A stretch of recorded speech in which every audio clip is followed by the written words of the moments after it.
ઓય સાંભળો તો, ઊભા રહો તો. હા બોલ. તમારો પગાર ક્યારે આવવાનો છે? પગાર આજ સાંજ સુધી આવી જશે મારો. મારે છે ને 5,000 રૂપિયા જોઈતા હતા. મારે બ્યુટી પાર્લરમાં જવું છે. પછી મેં ઓનલાઈન છે ને એક સરસ ડ્રેસ અને એક સાડી જોઈ છે, એ મારે લાવવું છે. ઓનલાઈન પર્સ પણ મેં જોયું હતું, એ પણ મને બહુ ગમે છે. અને હા, મારી મેકઅપ કિટ પતી ગઈ છે ને, એ પણ મારે લાવી છે. અને મારે ચપ્પલ પણ લાવવા છે, તો મારે પૈસા જોઈતા હતા. કાલ સુધી મારે છે ને પેમેન્ટ કરી દેવાનું છે, તો તમે મને જલ્દી પગાર આપો. મને પેલા ઓફિસ તો તું જવા દે, અને સાંજે આવીને તને આપું છું. સારું, તમે વહેલા ઘરે આવી જજો. અરે વાવ, સેટ પણ કેટલું મસ્ત છે. એક કામ કરીશ, સેટ પણ લઈ લઈશ.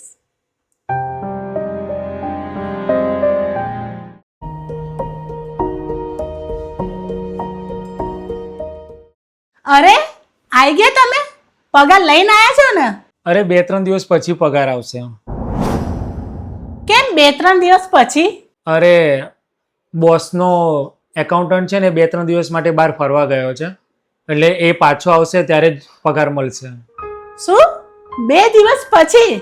અને મેં બધું ઓનલાઈન જે સામાન મંગાવ્યો છે એનું પેમેન્ટ કરવાનું છે, એનું શું? બધો સામાન મારો પાછો જતો રહેશે. અરે પણ એમાં શું થઈ ગયું? 2 દિવસ પછી લઈ લેજે ને, પગાર આવે ત્યારે તું લઈ લેજે. અને ચલે બધું છોડ, મને ભૂખ લાગી છે, મારે ખાવું છે. હું ફ્રેશ થઈ જાઉં ત્યાં સુધી તું ખાવાનું લગાય. નથી બનાવ્યું મેં ખાવાનું. એટલે પગાર આવશે ને ત્યારે જ હું ખાવાનું બનાવીશ. તમે છે ને મારી બધી જ ઈચ્છા ઉપર પાણી રેડી દીધું. ઊભી રે, અહીં મારી બાજુમાં બેસ તું પેલા. બોલો.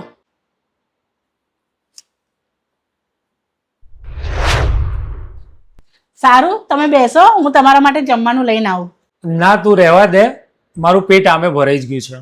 પણ તમે તો સવારનું કશું ખાધું જ નથી. ના, તારી વાતોથી જ મારું પેટ ભરાઈ ગયું છે.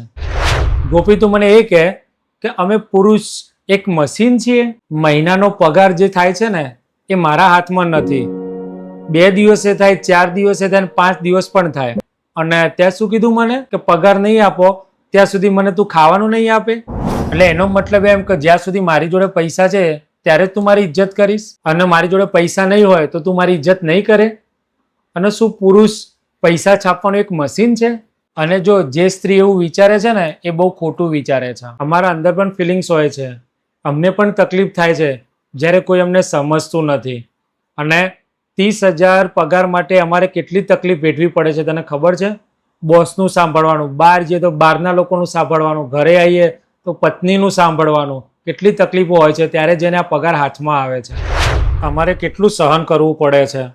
અને તું કહે છે કે પગાર નહીં લાવો તો તમને ખાવાનું નહીં મળે.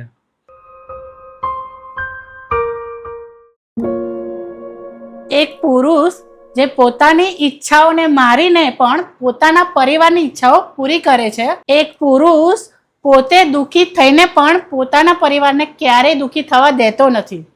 એક પુરુષ પોતે હારી જાય છે પણ પોતાના પરિવારને ક્યારેય હારવા દેતો નથી. માટે હંમેશા એવા પુરુષોની તમે કદર કરો. જો તમને લોકોને મારો આ વિડીયો ગમ્યો તો વધુમાં વધુ શેર કરજો અને લાઈક કરજો. જય શ્રી કૃષ્ણ.